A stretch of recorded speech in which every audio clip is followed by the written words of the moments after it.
Now the football schedule is starting to take shape. My name is Kennard Vernon Stewart here for the podcast. We're talking to Auburn football down in the Deep South.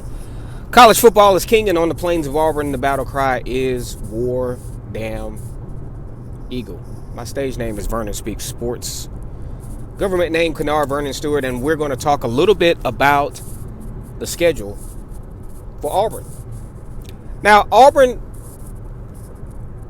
has it to where the first few games of the year have their times, have their slot on television. Okay, so the first game, Auburn's playing against Alabama A&M, FCS school, obviously. Shouldn't have a lot of trouble with them. That's a 6:30 game, so that's going to be prime time, at least time-wise, for the Tigers. That game's going to be played on ESPN+. Then the following week, Auburn takes on California in a rematch. That was a pretty odd game from last year. Auburn won that game 14-10. Of course, got the rematch, which is going to be a 2:30 game on ESPN as well. Auburn then faces the New Mexico Lobos, which is not New Mexico State, so there's not a revenge game for Auburn there. I'm thinking either that game or the Arkansas game that's coming up a week or so, I think, after that one. That one is probably going to be homecoming for Auburn. I don't think Auburn would schedule Oklahoma for homecoming. I wouldn't think they would. However, there is a team that was bold enough to place Auburn on their schedule for homecoming. We're going to get into all that in just a few minutes. Now, look, I think Auburn has one of the most experienced rosters in college. Well, I wouldn't say college football, but they're experienced enough, in my opinion, to make some things happen this season. Okay, so you think about the transfer portal. You have Trill Carter. You have Sam Jackson. You got a lot of these guys that are coming from these other schools that have Power 5 experience. A couple of guys from Texas actually has college football playoff experience. They can bring all of that to the table as far as we've been there. We know what it takes to be prepared. We know what it doesn't take to be prepared. You know, those types of things make a huge difference. And a lot of times folks don't factor that in when teams are getting these guys from the transfer portal. When they're getting transfers who've been there, who've done it. I mean, you got Peyton Thorne had one of his best years in 2021, led Michigan State to the Peach Bowl. I mean, a very good season. Had 3,200 yards that year, 27 touchdowns, 10 interceptions. Didn't have to run the football that much, but he does show a unique run ability. He shows some unique ability in the run-pass option, I think. And in crucial games like Georgia, Alabama, I mean, he kept them in it. He kept Auburn in it. As a matter of fact, his performance against Alabama made me think, hey, you know, maybe this guy's really making the turn. But then you have a complete letdown in the Maryland game in the Music City Bowl.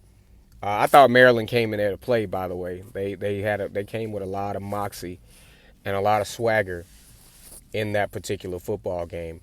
Now, there's some news circling around, and it has been confirmed that Auburn is going to have to go on the road and play a fellow SEC team for homecoming. I thought that was pretty interesting.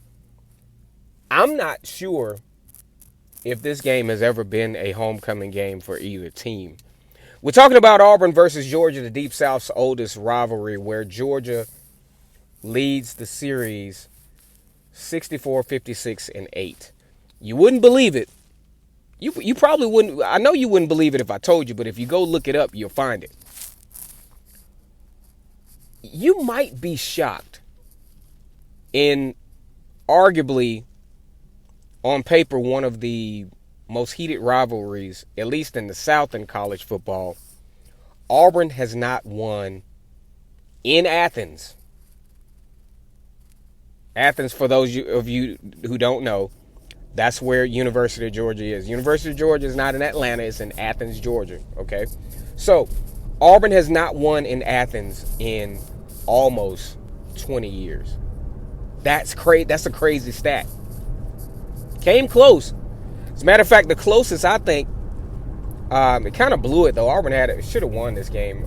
Clearly had the better team. This was in 2016. Auburn should have won that game. More talent that year. Auburn was on pace. If, you went out, you could possibly be the first two-loss team to be considered, assuming they win the SEC championship game, the first two-loss team to be considered for the college football playoff, which now no longer exists as of last year. You're going to a 12-man show this coming year. But either way, Auburn ain't won there in a while. Also, Auburn hasn't beaten Georgia, period, in 7 matchups, including a loss in the 2017 SEC championship game. And a few of those games haven't been close. Now, last year was a pretty decent football game. I thought Auburn did, obviously, what was necessary to put themselves in a position to win that game.